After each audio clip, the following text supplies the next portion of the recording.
ماشاء اللہ لا حول ولا قوة الا باللہ العلی العظیم اعوذ باللہ من الشیطان الرجیم بسم اللہ الرحمن الرحیم الصلاة والسلام علی سید الانبیاء والمرسلین ابی القاسم محمد اللہم صلی علی محمد ثم الصلاة والسلام علی آلہ الذین اذھب اللہ عنہم الرجس وطہرہم تطہیرا اللہم صلی علی محمد وآل محمد۔ ما سبق درس میں ذکر کیا تھا کہ ہم شیعہ خیر البریہ خلافت حقہ اور عقیدہ امامت میں نبی کے بعد نبی کا جو جانشین ہوتا ہے، جو خلیفہ ہوتا ہے، جو وصی ہوتا ہے، جو لوگوں کا امام ہوتا ہے، اس کے چناؤ، اس کے انتخاب کہ ہم قائل نہیں۔ ہم شیعہ خیر البریہ کا ہرگز یہ عقیدہ نہیں ہے کہ نبی پاک اس دنیا سے چلے جائیں اور وہ اپنی امت کو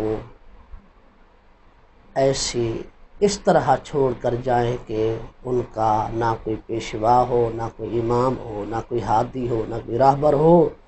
اور پھر لوگ جو ہے وہ بیٹھ کر اپنے لیے ہادی اور رہنما بنائیں۔ یہ وہ بات ہے کہ جس کو عقل بھی قبول نہیں کرتی اور فطرت بھی جسے قبول نہیں کرتی۔ سراسر یہ جو ہے عقل اور فطرت کے مخالف چیز ہے۔ اسی وجہ سے ہم شیعہ خیر البریہ ہر وہ عقیدہ رکھتے ہیں کہ جسے عقل بھی قبول کرے، جسے فطرت بھی قبول کرے اور جس کی تائید قرآن اور حدیث کرے۔ لہذا عقل اور فطرت اس بات کا حکم لگاتی ہے کہ ایسا نہیں ہو سکتا کہ رسول اللہ اس دنیا سے چلے جائے اور اپنا خلیفہ اور اپنا نائب بنا کر نہ جائے۔ یہ نہیں ہو سکتا، یہ نہیں ہو سکتا۔ اچھا، جب یہ نہیں ہو سکتا تو کیا ہوا؟ کہا کہ جناب رسول خدا بنا کر گئے، لوگوں کو بغیر ہادی اور امام کے نہیں چھوڑا، بلکہ عہدہ امامت اور عقیدہ امامت کو راسخ فرما کر گئے لوگوں کے ذہن میں۔ یہ علیحدہ بات ہے کہ اب لوگ اس پر عمل نہ کریں تو لوگوں کی مرضی ہے،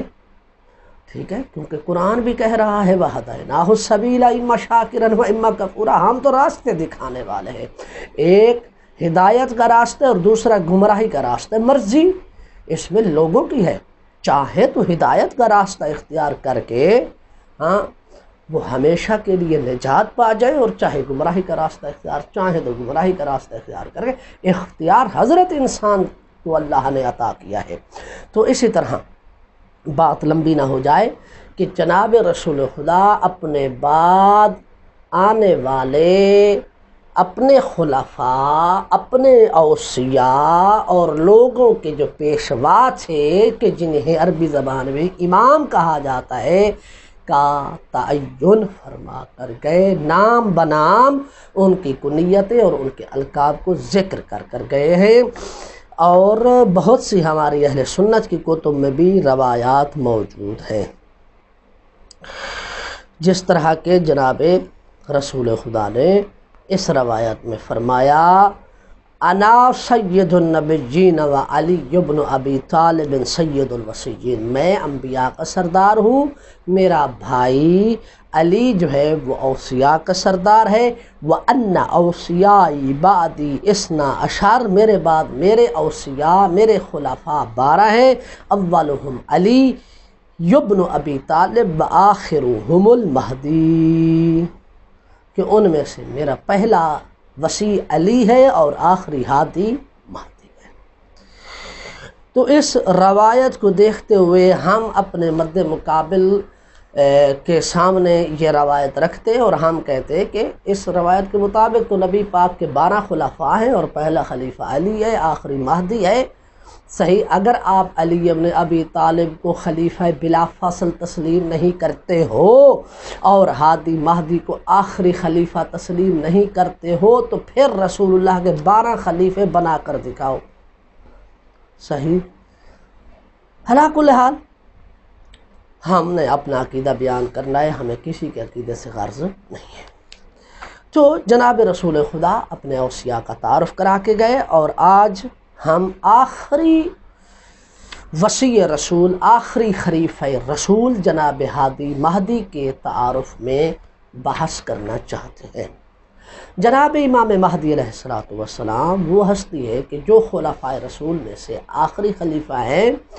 اور اللہ سبحانہ و تعالیٰ کی یہ سنت ہے کہ وہ کبھی بھی قوم کو بغیر ہادی اور رہبر کے نہیں چھوڑتا۔ اس وجہ سے جب 5 سال کا سن تھا جناب ہادی مہدی علیہ السلام کا، اور آپ کے بابا کی شہادت کے بعد جیسے ہی اس وقت کے جو بنی عباس کا دور تھا اور اس وقت کے جو حکمران تھے انہیں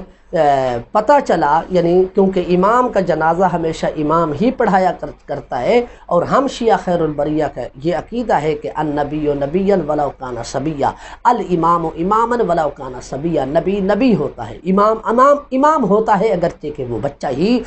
کیوں نہ ہو۔ تو اس بنا پر جب جناب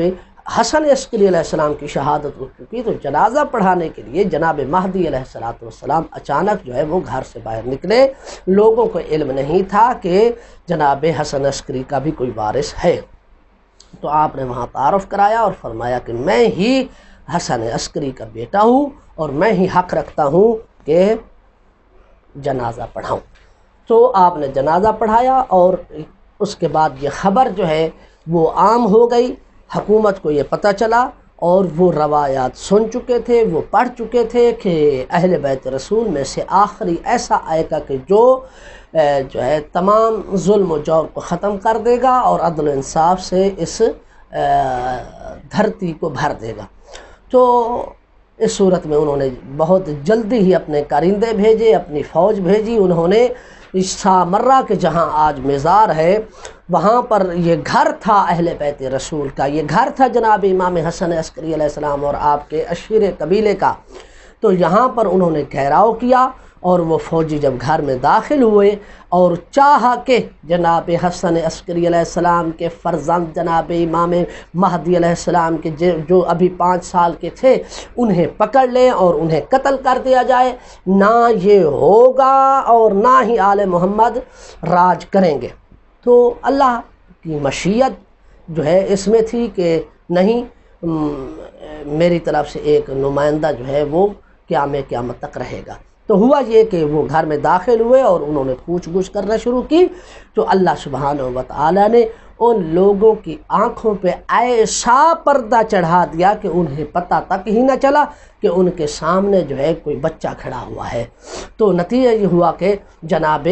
مہدی علیہ السلام کو پکڑنے کے لیے جب وہ آئے، اور جناب مہدی علیہ السلام باذن پروردگار سرداب میں جو ہے وہ اس زمانے میں، اور باقاعدہ آج بھی ہم عراق میں رہتے ہیں، ہر گھر میں سرداب ہوا کرتے ہیں، تہہ خانے ہوا کرتے ہیں گرمی وغیرہ سے بچنے کے لیے۔ تو بحکم خدا جو ہے وہ آپ جب تہہ خانے میں جانے لگے تو انہیں پتہ چلا کہ یہ بچہ جو ہے وہ تہہ خانے میں جا رہا ہے، اور وہ فوج دوڑی اور چاہا کہ تہہ خانے میں جا کر جو ہے وہ اس بچے کو پکڑے۔ جب وہ تہہ خانے میں گئے تو کیا دیکھا کہ وہ بچہ غائب ہو گیا ہے۔ تو امام علیہ السلام اس وقت سے غائب ہوئے، اور بحکم پروردگار آج تک جو ہے وہ پردہ غیبت میں ہے۔ اور امام کی 2 غیبتیں تھیں، ایک جو ہے وہ غیبت صغریٰ کہلاتی ہے اور دوسری غیبت کبریٰ کہلاتی ہے۔ ان میں کیا فرق ہے؟ غیبت صغریٰ کا زمانہ 72 سال تھا، اور غیبت کبریٰ کا زمانہ 72 سال کے بعد جب تک امام کا ظہور نہیں ہو جاتا اس وقت تک امام علیہ السلام غائب رہیں گے۔ اور جب جناب رسول خدا نے تعارف کرایا اپنے ہادی مہدی آخری خلیفہ رسول کا، تو اس وقت جو ہے وہ صحابی رسول جناب جابر ابن عبداللہ الانصاری سے روایت ہے کہ آپ نے پوچھا کہ یا رسول اللہ کیف ینتفعون بہ فی زمن غیبتہ، کہ اے اللہ کے نبی وہ غیبت کے زمانے میں اس وقت کے لوگ جو ہے وہ مہدی سے کیسے نفع حاصل کریں گے؟ تو جناب رسول خدا نے بڑی بہترین مثال قائم کرتے ہوئے فرمایا کہ اس طرح وہ اس زمانے کے لوگ مہدی کے وجود سے فائدہ حاصل کریں گے جس طرح کے لوگ اس سورج سے فائدہ حاصل کرتے ہیں جو بادلوں کی اوٹ میں ہوتا ہے۔ صحیح، یعنی سورج بادلوں کی اوٹ میں ہو کر بھی لوگوں کو روشنی دے رہا ہوتا ہے، تو جناب رسول خدا گویا کہ فرمانا چاہتے ہیں کہ میرا جو مہدی ہوگا نا، پردہ غیبت میں رہ کر بھی وہ لوگوں کی ہدایت فرمائے گا۔ یقیناً ہدایت انہی لوگوں کی ہوگی کہ جو ہادی مہدی کے وجود کے قائل ہوں گے اور ہادی مہدی سے توسل کرتے ہوں گے، ہادی مہدی کی جو ہے وہ کے انتظار میں دن رات گزارتے ہوں گے، انہی لوگوں کو یہ فائدہ حاصل ہوگا۔ عقیدتنا فی المہدی، ہمارا عقیدہ مہدی علیہ السلام کے بارے میں فرماتے ان البشارۃ بظہور المہدی من ولد فاطمہ فی آخر الزمان لیملأ الارض قسطا وعدلا بعد ما ملئت ظلما وجورا ثابتۃ عن النبی بالتواتر۔ یہ دیکھیں کہاں سے جو ہے نا وہ انا کا اسم البشارہ ہے، اور انا کی خبر کیا ہے؟ ثابتۃ عن النبی ہے، یہ اس کی کیا ہے؟ خبر ہے۔ یعنی اصل عبارت جو مانتے ہیں ان البشارۃ ثابتۃ عن النبی بالتواتر، کہ نبی کریم صلی اللہ علیہ وآلہ وسلم کی طرف سے تواتر کے ساتھ، تواتر کی حد تک یہ روایات موجود ہیں کہ بشارت ثابت ہے، کہ بشارت ثابت ہے نبی اکرم کے اقوال سے جو تواتر کی حد تک ہیں، کہ اس کے بارے میں بشارت ثابت ہے بظہور المہدی، کہ ایک مہدی کو ظاہر ہونا ہے من ولد فاطمہ، جو ہوگا نبی کی بیٹی جناب فاطمہ الزہرا کی اولاد سے، یہ پکی بات۔ ظاہر کب ہوگا؟ فی آخر الزمان، آخری زمانے میں۔ ظاہر ہونے کی وجہ کیا ہے؟ کہا لیملأ الارض قسطا وعدلا، ظاہر اس لیے ہوگا، ظاہر ہوگا کا مطلب ہے کہ پہلے وہ اس دنیا میں تشریف لائے، ان کی ولادت ہوئی، پھر غائب ہو گئے، اور آخری زمانے میں کیا ہوں گے؟ ظاہر ہوں گے۔ کیوں ظاہر ہوں گے؟ لیملأ الارض قسطا وعدلا بعد ما ملئت ظلما وجورا، تاکہ وہ ظلم و جور سے بھری ہوئی دنیا کو عدل و انصاف کے ساتھ پر کر سکیں۔ یہ بات ثابتۃ عن النبی بالتواتر، تواتر کے ساتھ یہ نبی اکرم صلی اللہ علیہ وآلہ وسلم سے یہ بات کیا ہے؟ ثابت ہے، اور اس کا کوئی بھی مسلمان انکار نہیں کر سکتا، اور اس کا انکار صریح طور پر انکار کرنے والا، تفصیل نہیں اجمالی طور پر انکار کرنے والا، کہ میں وجود مہدی کو تسلیم ہی نہیں کرتا ہوں۔ کوئی اگر یہ کہے کہ میں وجود مہدی کو تسلیم ہی نہیں کرتا ہوں، اصلاً کوئی مہدی وادی نہیں ہے، العیاذ باللہ، جو ایسی بات کرتا ہے وہ دائرہ اسلام سے خارج ہے۔ نعوذ باللہ من ذالک، نعوذ باللہ من ذالک۔ وسجلها المسلمون جميعا، اس لیے صاحب کتاب فرماتے تمام مسلمانوں نے اس بشارت کو لکھا ہے تاریخ میں، فیما رووہ من الحدیث عنہ، ہاں اس طرح کہ جو انہوں نے جناب رسول خدا کی حدیث سے روایت لی ہے، علی اختلاف مشاربہم، یہ علیحدہ بات ہے کہ ہر ایک کے روایت لینے کا جو منبع ہے، جو مشرب ہے کہ جہاں سے روایت نکلتی ہے، وہ مختلف ہے۔ کسی نے اصحاب سے روایت لی، کسی نے ائمہ علیہ السلام سے روایت لی، کسی نے ازواج سے روایت لی، کسی نے تابعیوں سے جو ہے نا اس بات کو نقل کیا۔ روایت کا منبع جو ہے جہاں سے روایت نکلتی ہے، مشرب یہاں سے جو ہے نا وہ روایت پھوٹتی ہے، وہ مختلف ہے۔ وَلَيْسَتْ،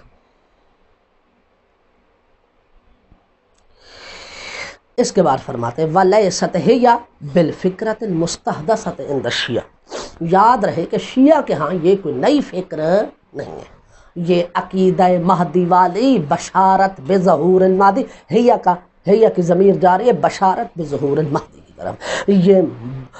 عقیدہ مہدویت والی فکر جو ہے یہ شیعہ کے ہاں کوئی جدید نہیں ہے۔ ہاں دوفیہ الیہا انتشار و ظلم والجور، یہ کہا جائے کہ ان کی طرف ظلم و جور، کیونکہ بڑھایا گیا، ان پر ظلم و جور جو ہے ان کی طرف بھیجا گیا، دفع کیا گیا، یعنی ظلم و بربریت کو اس شیعہ قوم میں نشر کیا گیا کہ جس کی وجہ سے فحملوا، اور وہ برداشت کرتے رہے اس بات کو، فحلموا، استغفر اللہ، فحملوا نہیں ہے، فحلموا، اور اس ظلم و جور کے مقابلے میں، اس ظلم و جور کے نتیجے میں انہوں نے یہ خیال دیکھ رکھا ہے، انہوں نے یہ خواب دیکھ رکھا ہے، استغفر اللہ، انہوں نے یہ خواب دیکھ رکھا ہے، بظہور من یطہر الارض من رجس الظلم، کہ انہوں نے یہ خواب دیکھ رکھا ہے کہ زمین کو پاک کرنے والا ظلم کی برائی سے ایک ایسا شخص آنے والا ہے کہ جو آ کر زمین کو ظلم کی برائی سے پاک کرے گا۔ فرماتے ہیں ایسی بات نہیں ہے، ایسی بات نہیں ہے، کما یریدو یصورھا بعض المغالطین غیر المنصفین، جس طرح کہ اس بات کا تصور بعض مغالطے میں ڈالنے والے لوگ کرتے ہیں کہ جو انصاف پسند نہیں۔ کیا کہتے ہیں بعض لوگ عقیدہ مہدویت کے بارے میں؟ کہا بھئی یہ جو ہے نا ایک جدید فکر ہے، مسئلہ یہ ہوا کہ شیعوں پر ہمیشہ ظلم ہوتے رہے، بنو امیہ کی طرف سے، پھر بنو عباس کی طرف سے، فاطمیون کی طرف سے، پھر اس کے بعد جو ہے اس طرح یہ ظلم کا سلسلہ چلتا رہا، جس کی وجہ سے شیعوں نے یہ خواب دیکھ رکھا ہے۔ بعض لوگ یہ کہتے ہیں کہ شیعوں نے یہ خواب دیکھ رکھا ہے کہ چلو کوئی بات نہیں، ہم تو ہمیشہ سے ظلم کی چکی میں پیستے آ رہے ہیں نا، انشاءاللہ ایک ایسا دن آئے گا کہ اللہ تعالیٰ ایک ایسے شخص کا ظہور کرے گا جو اس ظلم کو آ کر جو ہے وہ اکھاڑ دے گا اور پھر ہم امن میں آ جائیں گے۔ فرماتے ہیں بعض مغالطہ کرنے والے جو غیر منصف لوگ ہیں، جو منصف مزاج نہیں ہیں، وہ یہ باتیں کرتے ہیں، ان کی یہ بات درست نہیں ہے، یہ کوئی خواب نہیں ہے، یہ کوئی تصور نہیں ہے، بلکہ عقیدہ مہدویت ایک حقیقت ہے۔ ولولا، اب عقیدہ مہدویت حقیقت ہے، بشارت المہدی حقیقت ہے، اس کی دلیل دے رہے ہیں۔ فرماتے ہیں ولولا ثبوت فکرت المہدی عن النبی، لولا، اور جب لولا ہوتا ہے نا تو یہ شرط اور اس کی جزا ڈھونڈنا پڑتی ہے۔ لولا کی ہمیشہ لام کے ذریعے سے جزا آتی ہے، لولا فلان لا فلان، صحیح، لولا علی لہلک فلان، یہ اس طرح روایات موجود ہے۔ لولا ثبوت فکرت المہدی، اس کی جزا کیا ہے؟ لما کانا یتمکنو، شرط اور جزا، شرط اور جزا یہ ڈھونڈیں گے تو تب جا کر ترجمہ سیٹ بیٹھے گا۔ فرماتے ہیں کہ ولولا ثبوت فکرت المہدی عن النبی علی وجہ عرفہا جمیع المسلمین وتشعب فی نفوسہم واعتقدوہا، کہتے ہیں کہ اگر نبی اکرم صلی اللہ علیہ وآلہ وسلم کی طرف سے یہ عقیدہ مہدویت، یہ فکر مہدویت ثابت نہ ہوتی اس طرح پر کہ تمام مسلمانوں نے اس فکر مہدویت کو پہچانا، وتشعب فی نفوسہم، اور یہ فکر مہدویت، یہ عقیدہ مہدویت ان کے نفوسوں میں کیا کہتے ہیں راسخ ہو گیا، واعتقدوہا، اور وہ اس فکر مہدویت کی مسلمان، اس فکر مہدویت کا مسلمان اعتقاد رکھتے ہیں۔ اجمالی طور پر سب مسلمان اعتقاد رکھتے ہیں، اگرچہ کہ فروعات میں اختلاف ہے، اس کو چھوڑیں، اجمالی طور پر سب عقیدہ مہدویت کی ایک مہدی آنے والا ہے۔ فرماتے اگر یہ ثابت نہ ہوتا نبی اکرم سے تو کیا ہوتا؟ لما کان یتمکن مدع المہدیت فی القرون الاولی، تو پھر کبھی بھی مہدویت کا دعویٰ کرنے والے پہلی صدی میں جن نے بھی پہلی صدی میں مہدویت کا دعویٰ کیا ہے وہ کبھی بھی قدرت نہ رکھتے اور کبھی بھی لوگوں پر اپنی اس فکر کو پھیلانے میں قادر نہ ہوتے. لما کان یتمکن، تو پھر کبھی بھی وہ قادر نہ ہوتے مدعوۃ المہدی، مہدیت کا دعویٰ کرنے والے فی القرون الاولیٰ پہلی صدی میں، کیا کل کیسانیت والعباسیین و جملت من العلویین علویین وغیرہم، جس طرح کے کیسانی لوگ تھے، ایک فرقہ کیسانیہ تھا، فرقہ عباسی لوگ تھے، اس کے علاوہ علویوں میں سے بھی چند ایک افراد تھے کہ جنہوں نے مہدویت کا دعویٰ کیا، اور جس کی وجہ سے انہوں نے کیا ہے وہ لوگوں پر قادر ہو گئے. من کس بات سے؟ خدعت الناس، لوگوں کو دھوکہ دینے میں، واستغلال هذه العقیدۃ فیہم، اور اس عقیدے میں ان کے درمیان، اس عقیدے میں خیانت کے ساتھ پھیلانے میں کبھی بھی یہ لوگ قادر نہ ہوتے. کیوں انہوں نے خیانت کی؟ اس عقیدے کو صحیح طریقے سے نہیں پھیلایا اور غلط عقیدہ پھیلانے لگ گئے. طلبا للملک والسلطان، ان کا فقط اور فقط مد نظر یہی تھا کہ ہم بادشاہی حاصل کر لیں اور ہم سلطنت حاصل کر لیں. سلطنت اور بادشاہی کو حاصل کرنے کے لیے انہوں نے اس عقیدے میں بگاڑ، طرح طرح کی بدعات و انحرافات اس عقیدے میں، صحیح عقیدے میں، صحیح طور پر عقیدہ مہدویت پھیلانے میں انہوں نے خیانت شروع کر دی، لوگوں کو دھوکہ دینا شروع کر دیا. کہتے ہیں اگر فکرہ مہدویت نبی اکرم صلی اللہ علیہ وآلہ وسلم کی طرف سے ثابت نہ ہوتا اور مسلمانوں کے ذہنوں میں یہ بات راسخ نہ ہوتی اور مسلمانوں کا یہ اعتقاد نہ ہوتا، تو پہلی جو صدیاں گزر چکی ہیں ان میں کبھی بھی یہ لوگوں کو دھوکہ دینے کے لیے اور بادشاہت اور سلطنت حاصل کرنے کے لیے اس عقیدہ مہدویت میں خیانت کرنے پر لوگ کبھی بھی کامیاب نہ ہوتے. جبکہ ہم نے دیکھا ہے بہت سے ایسے لوگ نکلے کہ جو مہدویت کا دعویٰ کرنے لگ گئے. تو اس کا مطلب یہ ہے کہ فکر مہدویت نبی اکرم سے تواتر کی حد سے ثابت ہے. فجعلوا ادعاءهم المہدیۃ الکاذبۃ طریقا للتأثیر علی الامة. کیا کیا؟ کہتے ہیں کہ پس انہوں نے اس عقیدہ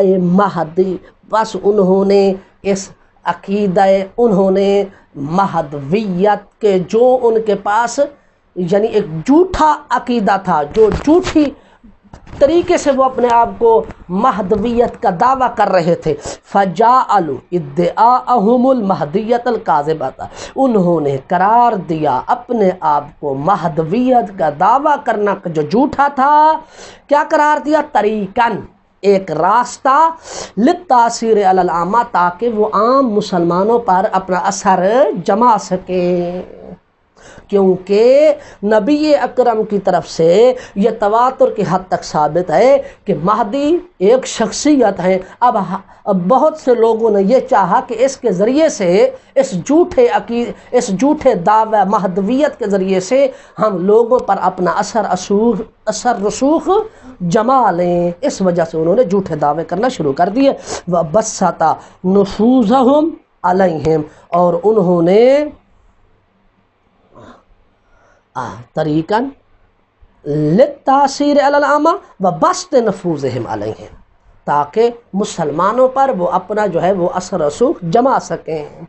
اس وجہ سے انہوں نے جھوٹے مہدویت کے دعوے کیے. وَنَحْنُ مَعَ ایماننا بصحت الدین الاسلامی، لیکن ہم شیعہ خیر البریہ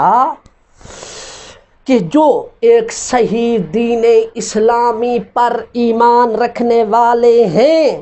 ہم شیعہ غیر البریہ کہ جو ہم صحیح دین اسلامی پر ایمان رکھنے والے ہیں. وَأَنَّهُ خَاتِمَةُ الْأَدْيَانِ الْإِلَٰهِيَّةِ، ہم یہ ایمان رکھتے ہیں کہ یہی دین اسلامی ہی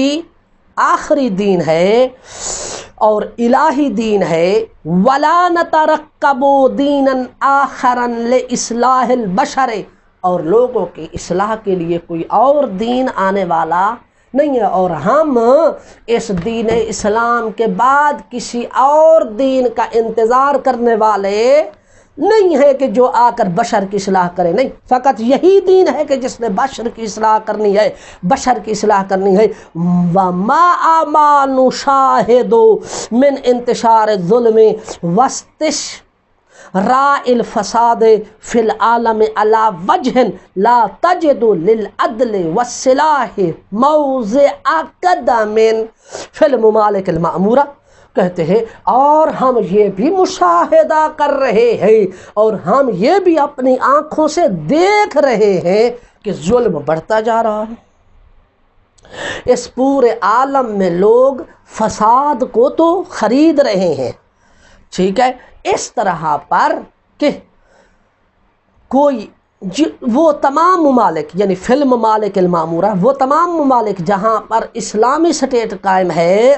ان تمام ممالک میں کوئی ایک ہمیں کیا کہتے ہیں مقام، ایک ایسا کہتے ہیں کہ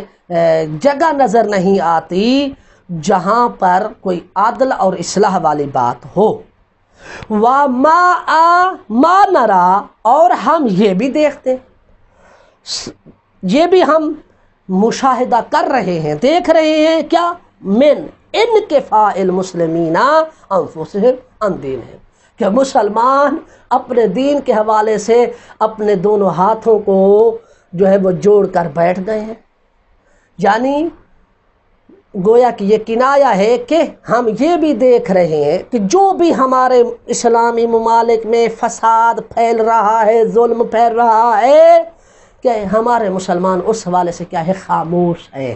ہاتھ باندھ کر بیٹھے ہوئے ہیں۔ وَتَعْطِيلِ أَحْكَامِهِ وَقَوَانِينِهِ فِي جَمِيعِ الْمَمَالِكِ الْإِسْلَامِيَّةِ، کہتے ہیں کہ تمام اسلامی ممالک میں خود اسلام کے جو قوانین ہیں، اسلام کے جو احکام ہیں، ان کی چھٹی ہو گئی ہے، ان کو جاری نہیں کیا جاتا۔ برطانیہ کا قانون ہمارے پاکستان کی عدالتوں میں نافذ ہے، دوسرے اسلامی ممالک میں جائیں تو کسی اور ملک کا سیطرہ ہے، کسی اور ملک کی جو ہے وہ کسی اور ملک کا قانون چل رہا ہے۔ اسلام کے قانون کی کیا ہے؟ کہا کہ صاحب کتاب فرماتے چھٹی ہو گئی ہے، یعنی اسلام کے قوانین پر عمل نہیں ہو رہا۔ وعدم التزامہم بواحد من الف من احکام الاسلامیہ، کہا کہ اسلام کے 1000 احکام بھی اگر مانے جائیں تو ان میں سے ایک حکم پر بھی ہمارے مسلمان ملتزم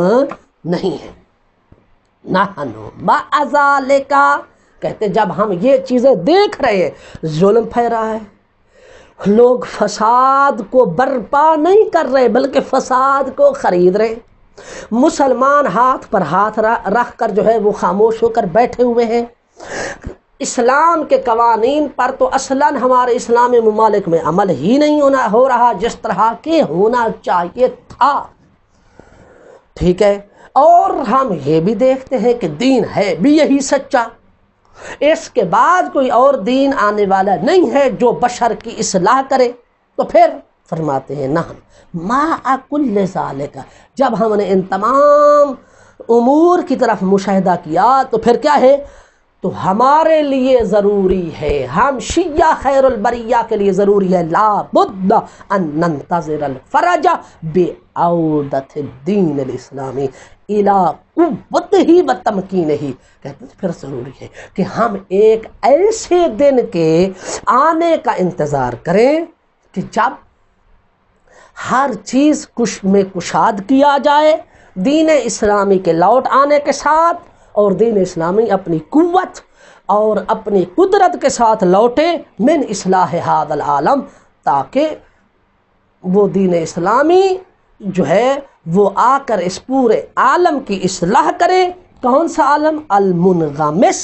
المنغمس بے غطرست ظلم والا، جو ڈوبا ہوا ہے ظلم اور فساد کی تاریکی میں۔ تو لہذا ان تمام چیزوں کو دیکھتے ہوئے ضروری ہے ہم پر کہ ہم جو ہے عقیدہ رکھیں کہ ایک دن ایسا آنے والا ہے کہ جب دین جو ہے وہ لوٹے گا، دین کا ایک ایسا بانی اور ایک ایسا دین کا پیشوا آنے والا ہے کہ جو دین کو، دین کے صحیح قوانین جو ہے وہ پورے عالم میں تمام اسلامی ممالک پر جو ہے نا وہ لاگو کرے گا. ثم لا يمكن ان يعود الدين الاسلامی الى قوته وسيطرته على البشر عامة وهو على ما هو عليه اليوم وقبل اليوم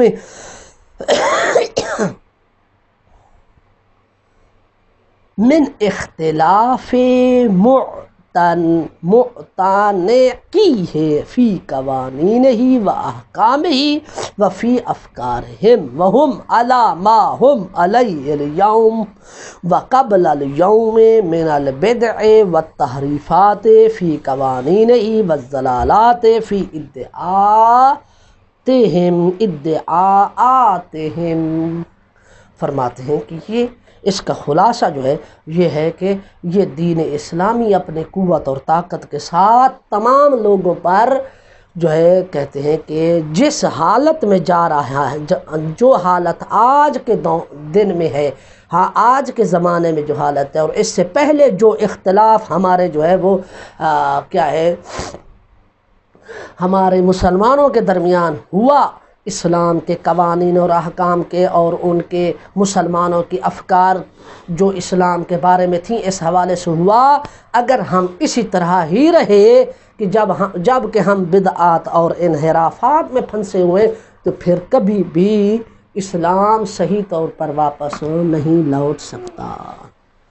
اب ترجمہ کرتے ہیں. ثم لا يمكن ان يعود الدين الاسلامی الى قوته وسيطرته على البشر عامة.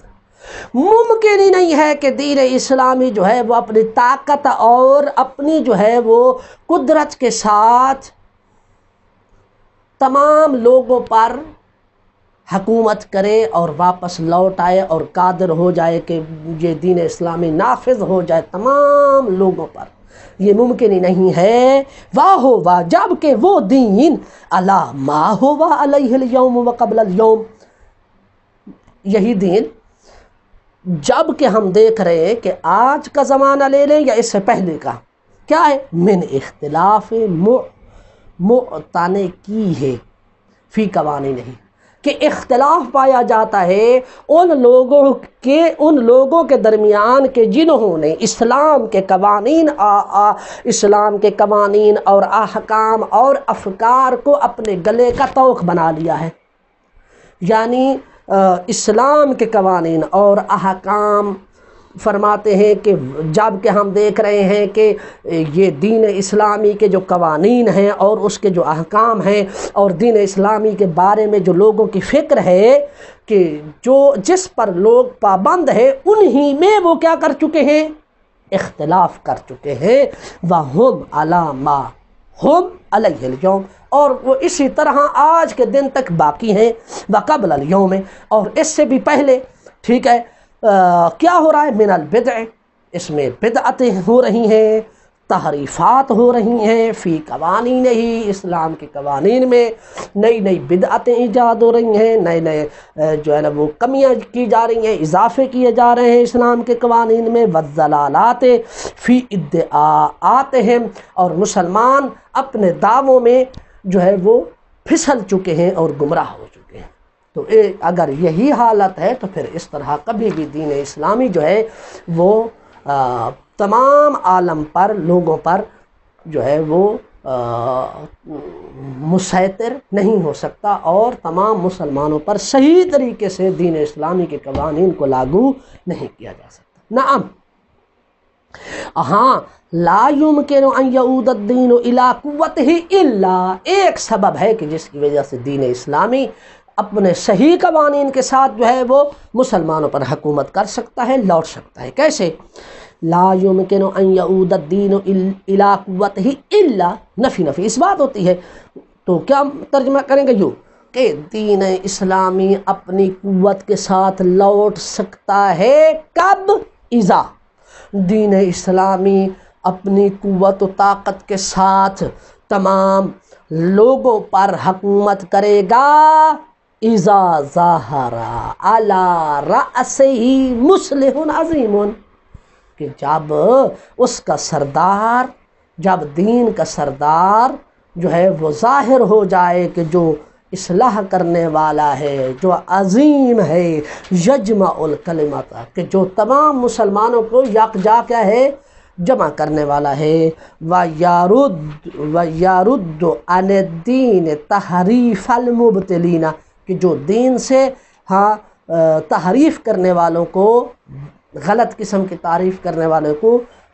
دین سے دور کرنے والا ہے، وَيُبْطِلْ مَا أَلْصَقَ بِهِ مِنَ الْبِدْعِ وَالضَّلَالَاتِ بِعِنَایَةٍ رَبَّانِیَّةٍ وَبِلُطْفٍ الٰہِیٍّ، اور وہ جو مصلح عظیم ہے وہ باطل کر دے گا، ختم کر دے گا ہر اس بدعت اور ضلالت کو کہ جو دین کے ساتھ ملصق ہو چکی ہے، جو دین کے ساتھ چمٹ چکی ہے۔ کیسے ختم کرے گا؟ بے عنایت ربانیت، اللہ کی دی ہوئی طاقت و قدرت سے، و بلطف الہی، اور اللہ کے لطف سے، لیجعل منہ شخصا ہادیا مہدیا، تاکہ وہ دین کے ہادی بن سکے اور مہدی ہو قرار پائیں، لہو ہادہ المنزلۃ العظمیٰ، یہی وہ مہدی ہیں کہ جن کے لیے یہی منزلہ عظمیٰ ہے، یعنی جو شخص بھی ایسا کرے گا اسی کے لیے جو ہے یہ بڑا رتبہ ہوگا، والریاست العامہ، وہی اس بات پر قادر ہے کہ وہی ہی تمام عالم کا رئیس ہو، والقدرت الخارقۃ، اور ایسی